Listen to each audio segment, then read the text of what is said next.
कुर्बानी की खालें हमें हमारे पाकिस्तान में जानवर ज़िबा होते हैं, उसकी जो खालें होती हैं वो सारी कोरंगी इंडस्ट्रियल एरिया फैक्ट्रीज़, बड़ी-बड़ी फैक्ट्रीज़ में जाती हैं। वहाँ पे इसका बहुत लंबा प्रोसेस होता है। प्रोसेस होने के बाद इसकी जो ए कैटेगरीज़ है वो सारी एक्सपोर्ट हो जाती है।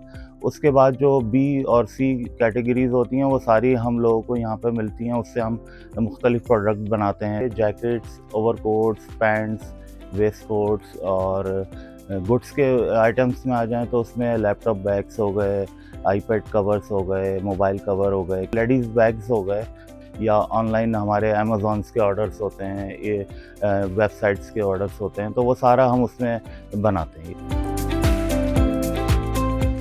जानवर की स्किन आ रही है वो सस्ती है, बाकी जितना भी इसका केमिकल्स होता है सारा इंपोर्ट होता है। वो इटली, जर्मनी, मुख्तलिफ कंट्रीज से इसका केमिकल्स आता है जिससे प्रोसेस होता है, क्योंकि इतनी बड़ी प्रोडक्शन पूरी दुनिया में कोई भी नहीं दे सकता जो पाकिस्तान देता है। तो लेदर का काम एक तरह से यूँ समझ लें कि बिल्कुल ख़त्म होने की तरफ आ गया था। ऑनलाइन बिजनेस ने इसको बहुत संभाला है। यहाँ लोकल की बानिस्बत जो है हमें ऑनलाइन में ज़्यादा प्रॉफिट है। बाकी दूसरी कंट्रीज़ में भी जाता है लेदर, मगर जो 80% जो है यूएसए इसका खरीदार है। ये दुम्बा वगैरह है, शीप स्किन जो यहाँ से बाहर से अपनी केपी के इलाका मुख्तलिफ साइड से भी आता है। फिर भी अभी भी हमारे लेदर का कोई रेट नहीं बढ़ा, एक्सपोर्ट नहीं है।